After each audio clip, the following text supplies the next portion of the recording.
Gospodin s vama. Čitanje Svetog Evanđelja po Marku.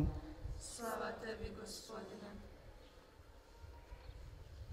U ono vrijeme dođe Isus u kuću, opet se skupi toliko mnoštvo da nisu mogli ni jesti. Čuvši to, dođoše njegovi da ga obuzdaju, jer se govorilo izvan sebe je. I pismoznanci što siđoše iz Jeruzalema govoraku, Belzebula ima po poglavici đavolskom, izgoni đavle. A on ih dozva pa im u prispodobama govoraše: kako može sotona sotonu izgoniti? Ako se kraljevstvo u sebi razdijeli, ono ne može opstati. Ili ako se kuća u sebi razdijeli, ona ne može opstati.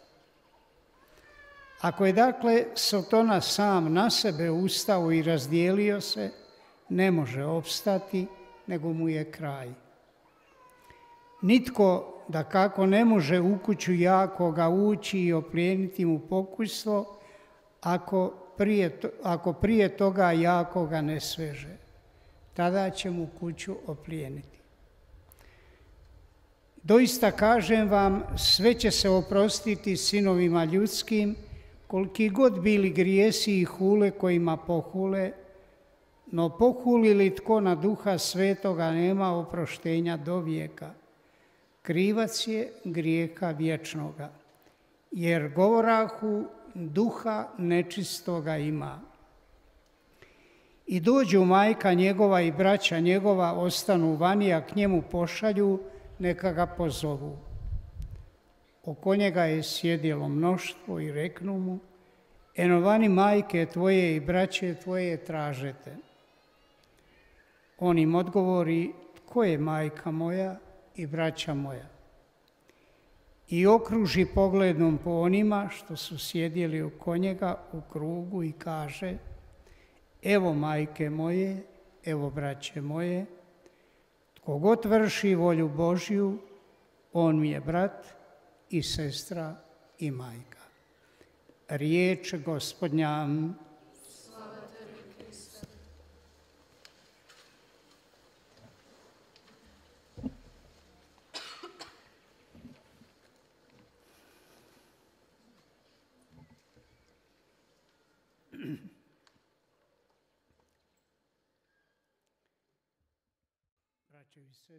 형제자매 여러분,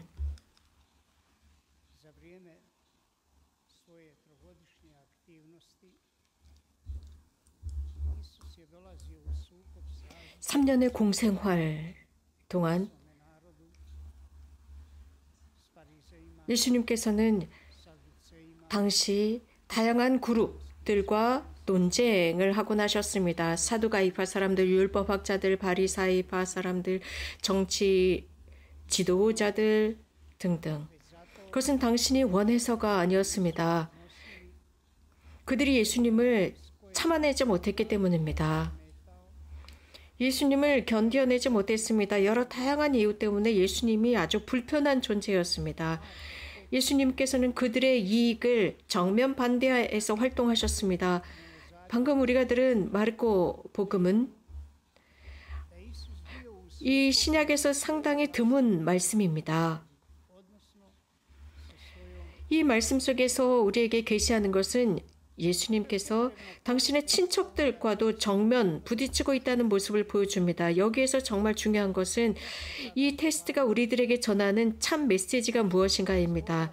이 순간, 오늘 복음에서 들은 이 사건 속에서 이 순간 도대체 어떤 일이 일어난 것일까? 또 이 사건이 현대를 사는 우리들에게 어떤 의미를 전달하고 있는 것일까? 우리가 모두 알고 있는 것은 가족이라고 하는 것은 가장 안전한 테두리입니다.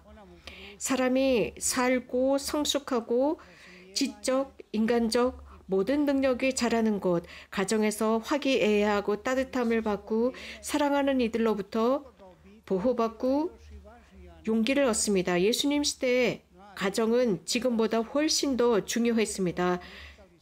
당시의 젊은이들은 절대로 집을 버리지 않았습니다. 가정을 버리지 않았습니다. 가정이 주는 절대적인 확신과 편안함과 안전함이었습니다. 많은 이들이 가정을 매우 중요한 가치, 체계로 여겼습니다.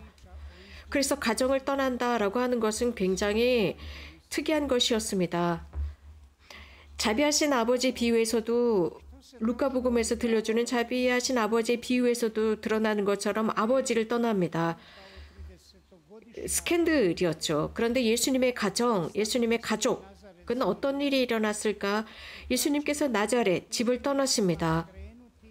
그리고 첫 제자들과 함께 여러 고을들, 갈릴레아 여러 고을을 다니시면서 하느님의 나라를 선포하셨습니다. 복음사가들은 이 부분에 관해서 침묵하고 있습니다. 즉 예수님과 가족과의 관계입니다. 예수님께서 어쩌면 이런 당신이 가지셨던 프로젝트를 양부 요셉과 성모님께 말씀을 하셨을까? 혹은 아무 말씀도 안 하시고 그냥 집을 떠나셨을까? 여기에 관해서는 어떤 공관 복음사가도 언급하고 있지 않습니다. 오늘 마르코 복음사가와 다른 복음사가들, 그런데 들은 이 부분에 관해서 아주 간단하게만 언급하고 있습니다. 그럼에도 불구하고 오늘 이 복음 구절에서 예수님께서 가족과 어떤 관계를 맺으셨는지 보여주고 있습니다. 즉 예수님께서 하시는 활동 때문에 예수님께서는 가족으로부터 친척들과 가족 사이에서 왠지 소외받는 관계인 것처럼 보입니다. 부정적인 어떤 존재처럼 보입니다. 예수님 주위에 많은 군중이 모였습니다. 군중은 예수님의 말씀을 들을 준비가 되어 있었습니다. 하지만 이런 예수님의 성공을 만끽하고 군중과 함께 일치하기보다 예수님의 가족은 멀찌감치 떨어져 있습니다. 그리고 예수님의 가족과 친척들은 예수님을 붙잡아 오려고 기회를 보고 있었습니다. 군중으로부터 예수님을 잡아오려고 했습니다. 왜냐하면 백성, 당시의 사람들은 예수님은 정신이 나갔다, 미쳤다라고 했습니다. 그러면서 당시 백성 사이에 들리는 소문에 의하면 예수님이 미쳤다라고 했습니다. 이런 소문을 듣고 가족과 친척들이 찾아왔던 것입니다. 예수님께서 하시는 말씀을 거의 대부분의 사람들이 싫어했기 때문입니다. 평범하지 않은 활동이었습니다. 마르코 복음사가는 이 부분을 아주 멋진 미사역으로 표현하지 않습니다. 긍정적인 어떤 반응처럼 보여주지 않고 그 가족이 어떤 생각을 하고 있었는지, 당시의 백성이 예수님에 관해서 어떤 생각을 하고 있었는지, 예수님의 가르침에 관해서 그들이 어떤 주장을 하고 있는지를 보여주고 있습니다. 그러면서 사두가이파인들은 아주 강하게 정면 반대합니다. 마귀의 우두머리에 힘을 빌려 마귀를 쫓아낸다라고 소문을 퍼뜨렸습니다. 미쳤다라고도 했습니다. 이러한 소문은 예수님의 이런 모든 활동이 미치광이 활동이다라는 단정적인 소문이었습니다. 더더군다나 이러한 두 번째 상황은 더 이상 예수님께서 빠져나올 수 없도록 꼭꼭 묶고 있었습니다. 왜냐하면 율법학자들이 이렇게 단정해버렸습니다. 그는 베엘제불이 들렸다, 베엘제불과 타협했다라고 단정해버립니다. 현대인들 부마자, 마귀 들렸다 혹은 미치광이다라고 한다면 그 사람에게 있어서 대단한 굴욕감이지 않습니까?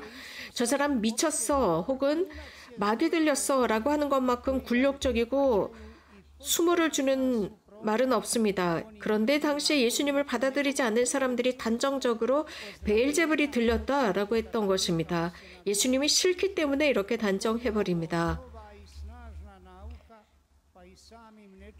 하지만 다른 사람들은 이 가르침이 얼마나 위대한가, 심지어는 악령까지 쫓아내고 악령들이 저분에게 복종하지 않는가라고 감탄하지만 율법학자들, 이러한 말은 다른 복음사가들도 인용하고 있습니다. 이러한 복음사가들의 말에 의해서 가족들, 친척들이 어떻게 행동했는지 보여주고 있습니다. 마르코 복음 방금 우리가 들었습니다. 또 마테오 복음에서도 이 부분에 관해서 들려주고 있습니다. 거의 대부분을 마르코 복음으로부터 인용하게 됩니다. 그렇다면 마테오는 왜 이 간단한 테스트를 인용했을까? 어쩌면 당시의 독자들이 예수님의 어머니와 친척들이 정말 그 예수님의 모든 활동을 중단시키려고 찾아왔다는 사실에 확신을 했기 때문에 이러한 마르코 복음을 인용한 것이 아닐까라는 생각도 해봅니다. 그러나 우리 정말 솔직해져 봅시다. 그리고 자문해 봅시다. 마르코 복음사가는 이러한 테스트를 우리들에게 전하면서 우리에게 무엇을 전달하고자 하는 것일까요? 상당히 델리케이트한 테스트입니다. 무엇을 전하고 싶어 할까? 다른 여러 가지 많은 것들을 전할 수도 있는데 왜 하필 이 부분을 전하는 것일까? 분명히 마르코 복음사가는 분명한 의미를 가지고 이 사건을 전했을 것입니다. 그렇다면 그 이면의 의중을 우리는 알아야 합니다. 가장 오래된 복음, 마르코 복음. 이 마르코가 가장 먼저 복음을 쓰기 시작했습니다. 그래서 마르코 복음사가는 이러한 사건을 전함으로써 즉 당시에 불협화음이 일어납니다. 예수님을 받아들이지 않고 적대자들과 반대자들이 많았습니다. 심지어 죽음, 사형 언도를 받았음에도 불구하고 이런 많은 적대 관계임에도 불구하고 그분은 하느님의 아들이시라는 것입니다. 많은 적대 관계와 많은 반대 주장이 있었음에도 불구하고 그분을 모욕하고 수모를 주었음에도 불구하고 당신의 삶을 잃어야 했음에도 불구하고 그분은 하느님의 아들임을 강조하고 있습니다. 그래서 예수님을 선택하는 삶을 살아가는 사람들은 이러한 모든 요소들, 모든 결과들을 받아들여야 한다는 것을 보여주고 있습니다. 이러한 모든 것으로부터 예수님의 가족조차도 이러한 모든 결과로부터 자유로울 수 없었습니다. 마르코 복음사가가 전하는 바에 의하면 예수님의 가족과 친척들도 예수님을 완벽히 이해하지 못했기 때문에 예수님을 잡으러 왔던 것입니다. 이런 육체적인 관계, 친척, 가족 관계 속에서조차도 이것을 이해받지 못했습니다. 자, 이 사건은 형제자매 여러분, 이 테스트의 두 번째 부분입니다. 상당히 의미심장한 것을 표현하고 있습니다. 이미 복음사가가 전하는 바에 의하면 예수님의 어머니와 형제들과 친척들이 밖에서 기다리고 있었다. 그 이유는 그 집에는 사람들로 가득 차 있어서 이 가족이 들어갈 수가 없었기 때문에 집 밖에 있었습니다. 그 안에 있는 사람들이 이 가족을 존중해주지 않아서가 아니라 사람들로 가득 차 있었습니다. 예수님 주변을 둘러싸고 있었습니다. 예수님은 그 중심에 계셨습니다. 새로운 하느님의 아들과 딸의 공동체의 중심에 계셨습니다. 그렇기 때문에 이 사람이 내 어머니이고 이 사람이 내 형제들이다 라고 하셨습니다. 즉 당신의 말씀, 하느님의 뜻을 실천하는 사람이 나의 어머니이고 내 형제들이다. 그래서 그 어떤 누구도 특권을 받은 사람이 없습니다. 심지어는 예수님의 친척들도 그런 특권은 없습니다. 즉 하느님의 뜻을 실천하는 사람들만이 내 어머니이고 형제들이고 친척들인 것입니다. 당신의 가족과 친척들은 당시 어떤 혈육 관계로서가 아니라 예수님께 있어서 어머니와 형제들과 친척들은 바로 오늘 말씀하신 이런 사람들입니다. 그분께서 이런 일이 있은 뒤에 집으로 돌아오고 나자렛 회당에서도 그분은 쫓겨나십니다. 그러자 예수님께서는 예언자들은 자신의 고향에서 자신의 집에서 환영받지 못한다라고 하셨습니다. 이 사건, 예수님의 활동 속에서 이 아주 특이한 사건의 핵심은 이렇게 표현할 수 있습니다. 이러한 사건이 일어났다고 놀라기에 앞서, 즉 예수님의 혈육들이 이렇게 행동한 것에 대한 놀라움보다는 우리는 이렇게 자문해야 합니다. 우리는 예수님의 청취자라서 가까이 있는가?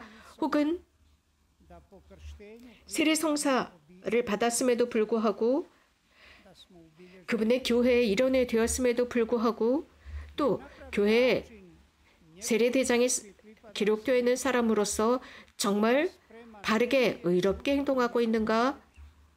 i uvijek iznova 그래서 세례대장에 기록된 이름으로서의 그리스도교 신자가 아니라 항상 그분의 말씀을 듣고 가까이 있는가입니다. katkada znaju biti ozbiljni. 이렇게 그분과 가까이 머무는 결과는 가끔씩 우리들의 삶을 힘들게 합니다. 하지만 그분의 약속 또한 I da nas nikada 중요합니다. 그분께서는 이렇게 사는 사람들을 절대 버리지 않고 이 세상이 끝나는 순간까지 함께 하시겠다고 약속해 주셨습니다.